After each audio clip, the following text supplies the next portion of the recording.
Namaste. I'm Jill Loftus of New Astrology. Welcome to your planetary energy forecast for the week of February 28th, 2022.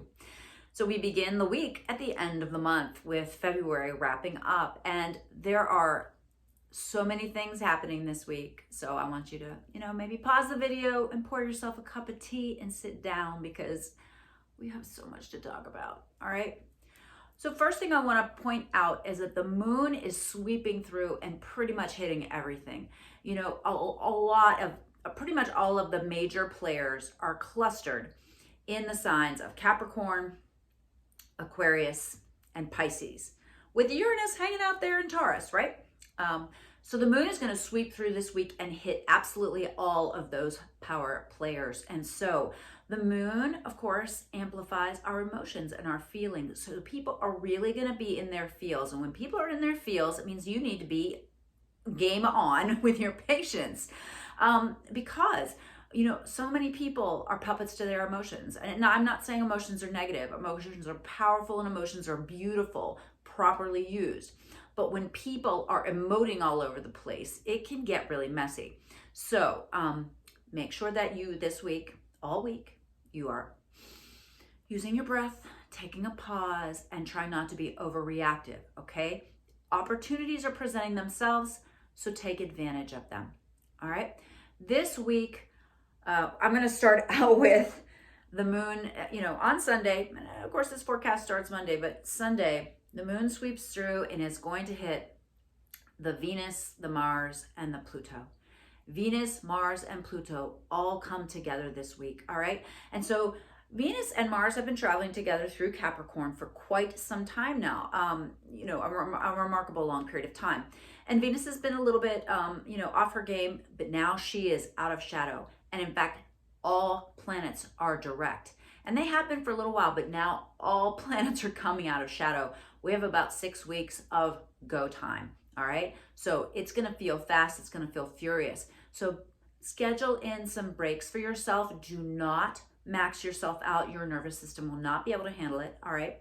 So make sure you have a little bit of, downtime scheduled over these next couple weeks. It's a marathon, not a sprint, so stop at the water table, okay?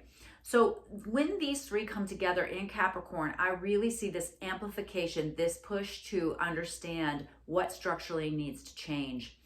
And the Venus and Mars, Venus is going to demand beauty and Mars is going to demand action and Pluto demands change, all right? And so it is a powerful week for transformation and change. Be the change you want to be. Don't resist the things that are trying to leave your life, all right? So that's the primary tip for the week. Then we get to March 2nd, and March 2nd we have this powerful new moon. It's at 12 degrees of Pisces. Now, this is also Mercury touches Saturn that day, so this is serious, somber, but it's in Pisces, so it's also inspired.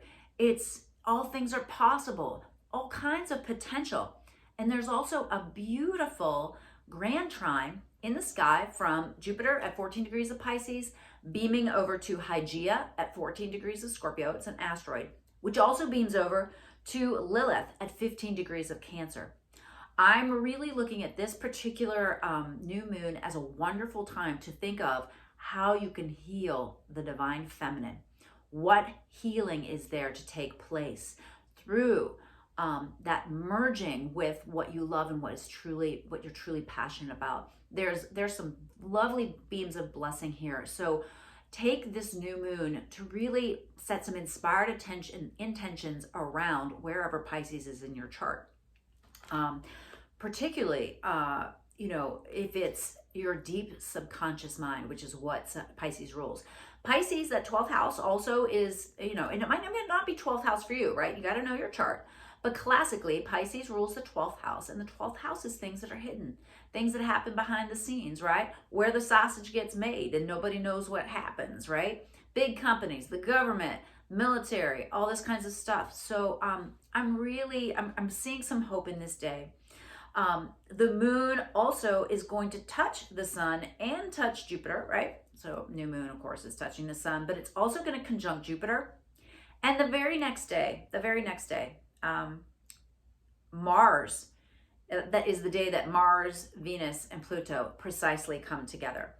The Mars is also going to be activated. That whole stellium there, that triple conjunction in Capricorn is going to be in a sextile to the moon, which is a lovely, lovely energy. And also the moon is going to hit Neptune. Now, what you have to watch out for is false hope, all right? Because there could be, this could be, a number of people have been talking about this, like mass psychosis kind of thing, where like a whole big group of people can be led to believe certain things because of our natural desire to believe in things, our natural desire to belong. And of course, one side says, oh, the other side is experiencing this mass psychosis. And of course, this side is saying, well, that side is experiencing the mass psychosis. But only if you are deluding yourself. And because of the powerful Pisces energy and the powerful Neptune Pisces energy, Neptune rules the media. So it's easy to glamorize something that's maybe not actually glamorous. It's easy to, the deception or self-deception is strong. So clarity, clarity, clarity. Use that beautiful Mercury in Aquarius to be really rational and logical about some of these things. And we also have the Sun Jupiter on the 5th, that's Friday, kind of wrapping up the week at the same time that Mars and Venus at Capricorn come to the 29th degree, the very end, the culmination, and walk hand in hand into the sign of Aquarius on Sunday the 6th. This is so unusual for them to hit the 0 degrees mark. And this 0 degree of Aquarius is a pivotal mark. And so I will look at this week and really see all this Capricornian stuff that goes on, right?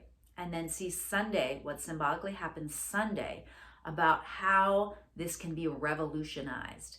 What is the new and the next? What is the Aquarian way or approach to these problems that you might have? It's just fascinating. Now, another really interesting thing on the 6th is that Mercury is going to square the nodes. Now, the nodes get very active in the month of March. And so be sure to check out my March forecast, because we've got some karmic stuff going down with the nodes of the moon. And as you might remember, the North Node is currently in Taurus and the South Node is currently in Scorpio. And so, the nodes of the moon are not actually planetary bodies, right? They're karmic points in space, but they very much shift the collective, all right? It's very much collective karma. And with the North Node being in Taurus, the planet, money, resources, values, beauty, all those things that are important to us. With the South Node in Scorpio, things coming up from the depths, how other people use our resources, how other people use our money, how we interact with other people at the deepest level, sexuality, death, spiritual search, God, like all of this is really going to be activated. And I'm looking at that Sunday day with, the new Venus and Mars coming into Aquarius, and then, Mercury making this difficult aspect, really saying, okay, you've got these great Aquarian ideals for things. Tell me how it's going to actually work. Give me the reality bites of this, okay? And so, you might want to really look at that at the weekend of being like, okay, I have all these dreams, I have all these aspirations, I set all these intentions for the new moon. Where does that rubber meet the road, right? Where does the reality of it connect with what's happening, right? How do I make that work? All right. Exciting week, exciting times. As I mentioned the week before, take the time to process all of this. This month is huge, and it starts with this new moon. I'm also really paying strong attention to the symbols around this new moon, because we're gearing up for Jupiter conjunct Neptune. And so with all this Pisces Neptune firing and this Jupiter trine, right? Trining the healing, trining Lilith, the rebel feminine. There's a quote from the Dalai Lama that he says, Western women are going to save the world. This week is a week where we really have to pay attention as Western women, as women, mothers, daughters, sisters, lovers. We have a big role to play in this future. And this week, you might get a glimpse of what your role is. All right. Well, namaste, my beautiful friends. I hope this was useful, helpful. I'm wishing you the best energy.